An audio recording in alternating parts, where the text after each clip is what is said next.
must think beyond religion. And this is my disclaimer. I'm not here to speak against religion. I'm here to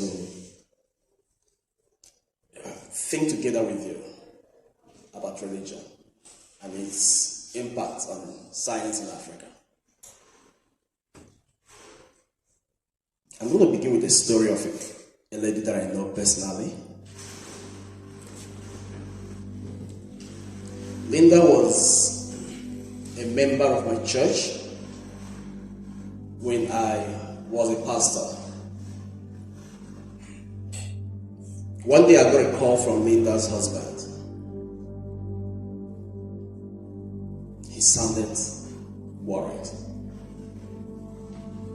Charles, I've lost my wife. He broke down and cried on the phone. I knew how much Ben loved his wife. I knew how much Linda meant to Ben, but I just needed to know what killed the beloved Linda. So I queried Ben. I asked him, what happened? And isn't that the first question we ask once we hear that someone has passed on? What happened? How did they die? Ben said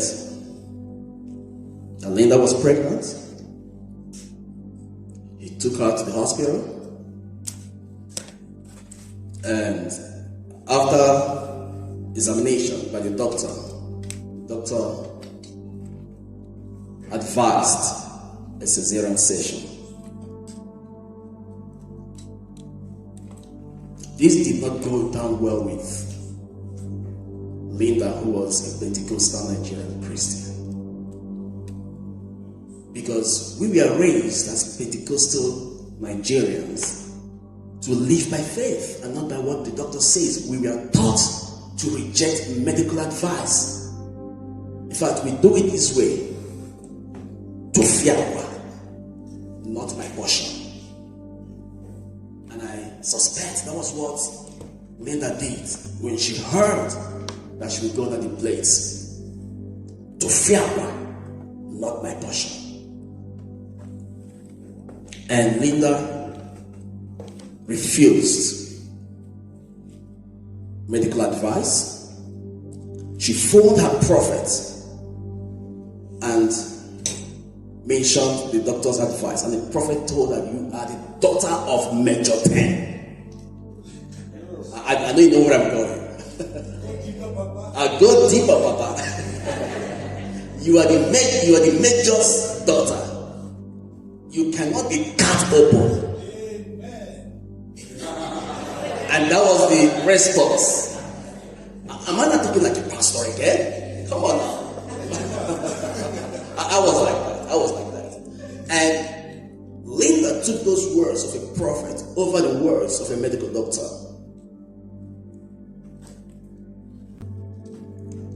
The doctor's advice was based on science.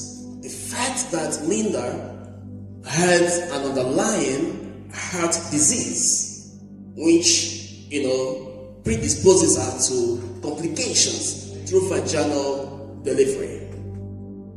But there is this guy from wherever he comes from, I suspect Malawi or even Nigeria, who has no degree, doesn't understand science, and the only book he has read all of his life is a Bible, which was taught him by someone who probably didn't go to school or understand science.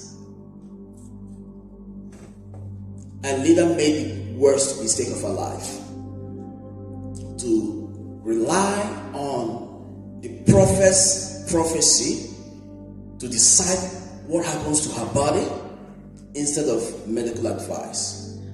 Then the complications came. She was trying to push like the Hebrew women. How many of us have been taught about the biblical Hebrew women here? Can I just see your hands up? Christians. We are number one. Who else? Number two there. Who else? You should know the Hebrew women. It's in you as an Igbo man. because where we come from, we are Hebrews. We believe in this myth that we are Jews, right? I'm Charles. I'm African. No minus, no plus. Now, in African churches, we've been taught that the Hebrew women had the safest, non-dramatic child delivery. And it's a standard for every Christian in Africa.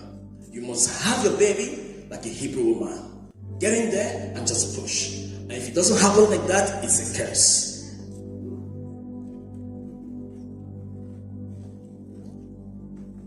Linda wanted to become the next Hebrew woman in Africa, and unfortunately, she passed on. At this moment, I would want us to observe 30 seconds of silence for every Linda in Africa whose life has been cut short by religious indoctrination.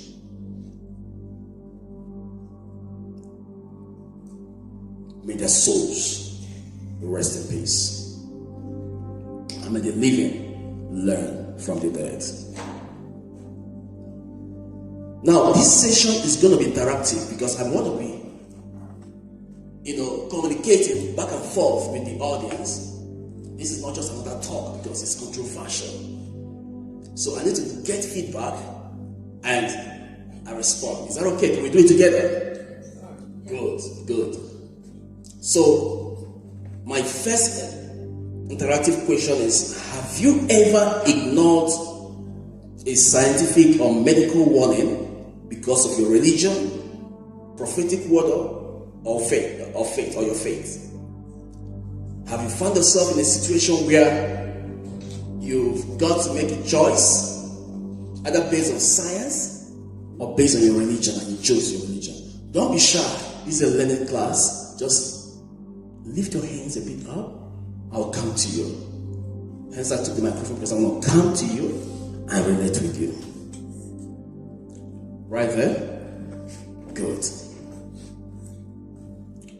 If you are like her, just wave your hands. I want to see. Tell us experience.